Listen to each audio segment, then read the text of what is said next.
Salut sama gars, mes sportifs inconditionnels du football ñu ngi leen di nuyu di leen jaajëfal yéen ñu suivre Production C5 Info di la wax toujours ne bu dee gan nga ci page mën nga abonné nga activer cloche de notification bi pour bañ a rater benn vidéo ci vidéo ñu dugal aussi mën nga def sa réaction ci commentaire bul fàtte le petit pouce bleu muy le bouton j'aime, c'est vraiment hyper important pour nous. dañuy tàmbali suñu rubrique gu tey nag ak ku nga xam ne mooy Cheikhou Kouyaté moom mi nga xamante ni bii nag foofu ca Crystal Palace day évoluer te dafa nekk en fin de contrat jamono ji et les négociations ne semblent pas aller de l'avant muy négociation yi loolu nga xamante pour loolu nga xam ne mooy prolongation de contrat nag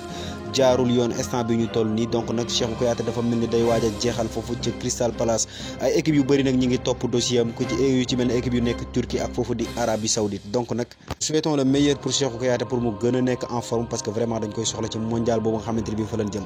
80 millions d'euros pour Frenkie de Jong ça semble déjà bouclé donc nag affaire yi dafa mel ni bouclé na instant bi ñu toll parce que ñooñu di waa Barcelone nag nangu nañu cédé kooku di Frenkie de Jong pour 80 millions d'euros et que kooku di Frenkie de Jong tamit Manchester United man nangu nañ cee def loolu di 80 millions d'euros donc nag il semble que tout est fait, tout est bien qui finit bien pour Frenkie de Jong donc loolu di officialisation bi nag dina am dès les semaines prochaines mais il semble que kooku di Frenkie de Jong donc mooy rejoindre ex entraîneur am boobu nga xamante ne bii mooy Erik ten Hag nekk Manchester United tam yoroon ko Ajax mais kooku di Lisandro Martinez muy défenseur international argentin bi aussi ak kooku nga xamante ni mooy Anthony di l'ailier droite de l'Ajax Amsterdam l'international brésilien aussi ñi ngi sur les petits papiers de Erik ten Hag te tout porte à croire que ni dinañ eggi foofu ca Manchester United l'un pour 50 millions d'euros l'autre pour 80 millions d'euros donc dossier à suivre mais la bombe sama gars yi bombe bi nag mooy lan mooy que ni waa Barcelone dañ doon intéressé wu ci kooku di Henry Maguire muy international anglais boobu nga xamante ni bi nag défenseur la coûté woon lu cher Manchester United ba pare nekk flop mais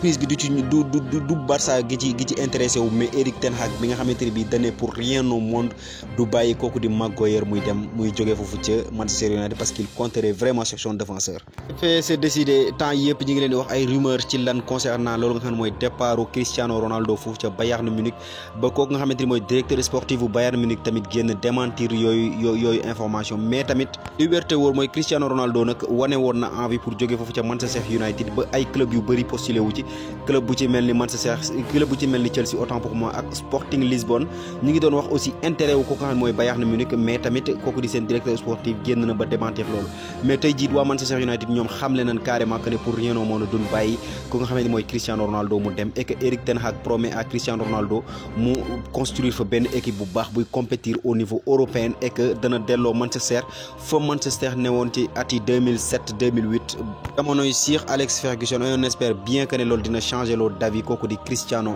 Ronaldo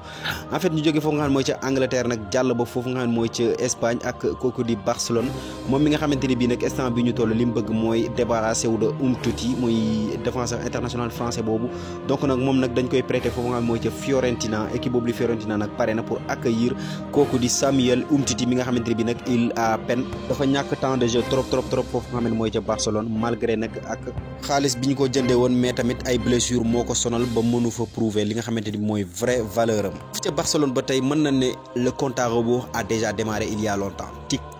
tac le chrono tourne pour Ousmane Dembélé les dirigeants catalans ont fait savoir que ne li ñu jot a fay ci Ousmane Dembélé ak li nga xam ne mooy prime yi ñu ko promettre ak salaire bi ñu ko promettre duñ ci yokk benn 15 donc c'est à lui de décider donc nag ñetti fan moo des pour que Dembélé mën a engagé wu ci équipe bu ko neex donc nag ay équipe yu bëri postulé wu na comme ni ngeen ko xamee Dembélé bu ne day dem équipe yu bëri c'est forcé dañuy bëgg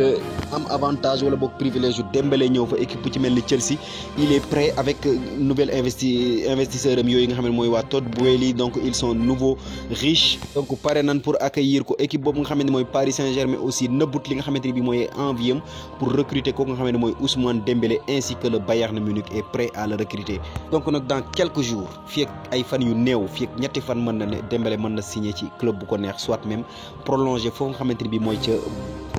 Barcelone donc nag photo bii ngeen di gis nag xam naa wóoru leen a jaaxal parce que tamit ñooñu di waa AS ñoo ko xëyee muy wane carrément que ne championnat Espagne ren moom rek moo des ginnaaw ci li nga xam ne mooy recrues yi wala boog ci marché des transferts yi parce que comme ni ngeen ko gisee fii l'Allemagne a fait de telle sorte à recruter ko nga xam ne mooy Sadio Mané ak